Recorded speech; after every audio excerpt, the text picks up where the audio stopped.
Hi y'all, welcome back to my channel. If you're new here, my name is Ronka and I create content on travel, career, and godly living.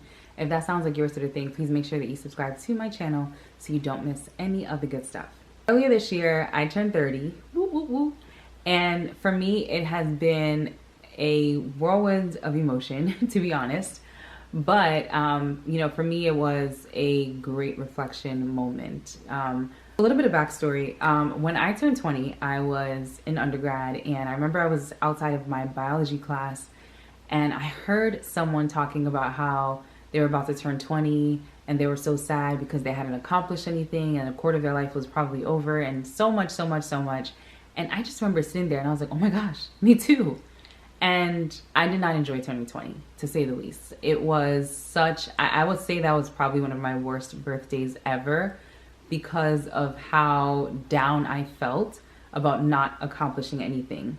And so for me, being able to look back and turn 30 was a very different thing. Yes, of course, I had goals and different things that I wanted to accomplish, things that I wanted to say that I did by 30, and I, by the grace of God, was able to do quite a bit of it. But for me, I was just more grateful than anything. Every year that you get to celebrate in good health, in sound mind, on your feet, with your family, for me, it's important. Now, we'll be sharing today some lessons that I think are extremely beneficial. And while these are lessons that I would say I learned or became very solidified on in my 20s, they are by no means only for people who are in their 20s. Whether you are 15, 20, 60, however old you may be, these lessons may be beneficial for you. The first lesson is that most things are not as hard as they seem. And it took me a really long time to learn this. I wish I learned this a lot earlier, like when I was in college, for example. But most things in life really are not as hard as they seem. If you are patient and if you are committed enough, you will probably be able to learn a lot of things that seem hard at the first try. When I was an undergrad, I remember taking calculus, and you guys, let me just give you a little bit of backstory, okay? All my life, I had to fight math, okay? Math was never mathing for me, whether it was pre-calculus, geometry, algebra, trigonometry, and it's not that I didn't quite understand math, but I never liked math. And I feel like I always had it in my mind that math is hard. I just don't get math. And so I was never really patient enough with math. And so when I got to college, I remember taking calculus, and you guys, up until we got to maybe integrals, oh my gosh, I was whiz. I was amazing at math. I was doing so well. And it was such a departure from the norm, because once again, when I was going all the way up through elementary, middle, high school, I was always just under the impression that I was terrible at math. And now you get to college and it's no, it's actually not that hard. And, for me, I feel like had I been able to shift my mind a lot earlier, I would have been a lot better at math. And I would have learned some things along the way about how math works that would have helped me to become even better at math. And so I think for me, that was one of those aha moments where I just realized things are really not as hard as we make them seem. I think more often than not, when people feel that things are hard or that things are super complicated, it's because we're not being patient enough. And one more thing I would just say about things not being as hard as they seem is that oftentimes your environment is more than likely the reason for your success or your downfall. And so you have to make sure that mentally you are encouraging yourself and you're putting yourself in a positive space, even if it only is mentally. Even if you are the only person that is psyching yourself up and making yourself feel that I can do this, it's not that hard, you have to be able to do that for yourself. The second lesson that I would say I learned several times throughout my 20s is that you can never go wrong extending grace. Now, before I really get into this, I just want to say there's a difference between extending grace and being a pushover. To me, extending grace means that you can call out or recognize that, hey, someone might have done something that wasn't correct, but I'm going to take the higher road and I'm going to still show them compassion, or I'm still going to, be empathetic or whatever it is that I need to be for this individual. To me, when you are able to extend someone grace, whether they did or did not do something, it shows that you're able to look beyond what they did and still treat them with dignity and respect. And, when it also comes to extending grace, this is what I'll say. Even if you extend someone grace and they still do you wrong again, I still feel that to you, you have done the right thing. You've done what you were supposed to do. And more importantly, with God, you've done what you were supposed to do. Now, of course, let's say that you find yourself in a sort of a situation with someone that is perpetually doing the wrong thing or perpetually treating you wrong, you don't have to stay in that situation and continue to extend them grace, right? Like you yourself, you kind of have to have, I don't want to say a cutoff point, but you have your own cutoff point of, okay, I think I've done this far and no more. We ain't doing no more. So I feel that you should be able to extend grace, but also recognize when you've gotten to your limit and be able to remove yourself from any situation. This third lesson is one that if you know me, I say it a lot, but everything has a cost. And in some instances, it is an opportunity cost. Now, every single thing, the fact that I'm sitting here right now making this video for you guys, it is costing me something.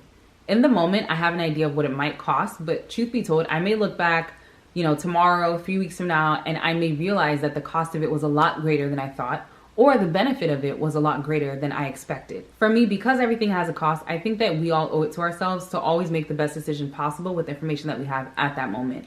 As I said, 4 or 5 weeks, days, minutes, however much time down the line, you may look back and you may realize, oh, I have this additional information that had I had at that time would change how I made this decision. But the best that you can do is really to make the decision with whatever information you have at the time. And kind of going back to that, when I say that everything has a cost, or every decision has a cost, even the decision to delay, which for some people they don't think is a decision, but it is a decision, even that also has a cost. Because sometimes you might make the decision to delay making a decision, and then because you've delayed, either your decision gets made for you, a decision is off the table, a decision is no longer the optimal decision, like variety of things.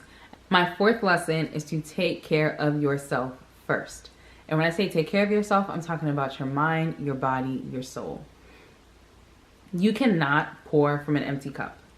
And so it is extremely important that you take care of yourself. There are some people who, by virtue of maybe, acts of service is their love language, or maybe they just don't see themselves as being worth it, or whatever the case is, they continue to pour out of themselves when there's literally nothing left to pour from, and they don't recognize that they need to take a step back.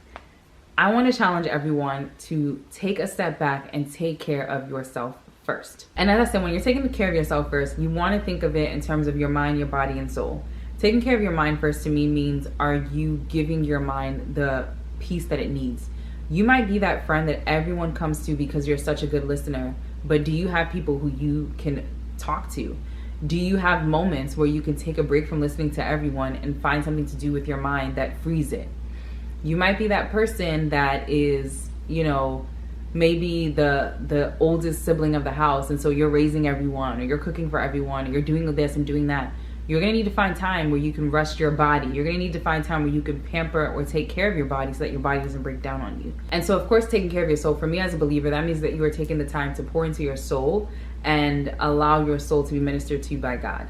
So you have to take care of yourself first. You cannot continue to give until you break apart. The fifth lesson that I've learned in my 20s is that when possible, spend money over time. I used to be a little cheap, not even a little cheap, a lot cheap, okay? When I was much earlier in my 20s, I was pretty cheap. But as I've gotten older, I've started to recognize that there are some things that you pay for out of convenience and to get your time back. In one of my earlier videos, one of the things that I talked about is how for my home, every month we have cleaners come in. And it's not because I don't clean. I definitely clean during the week, during the month as well. But for me, getting someone who can come in and do the deep clean, for me, is just a lot better. I don't have to now use that time. I don't have to be thinking through buying this, buying that. Like, it's just easier for me to have that. And so for me, I feel like a lot of times you have to be willing to spend money over time. Money is something that you can I don't want to say easily, but you can get back. You can either earn it back, whatever the case is. Whereas with time, you don't necessarily earn time back. Like, unless God is redeeming the time for you, you cannot re-earn time easily. And so for me, that's one of the lessons that, like I said, has become very important to me, being able to maximize my time and using money instead of my time. Now, those are the top 5 lessons that I have learned in my 20s. As I'm entering my 30s, I'm super excited for what lies ahead, and I'm sure 10 years from now, by the grace of God, I'll be back to share some content with you all about what I've learned in my 30s. But here is to living, to growing, and to learning along the way. Thank you all so much for watching this video. As always, please make sure that you like this video, share with others, and subscribe to my channel for more travel, career, and godly content. See you next time.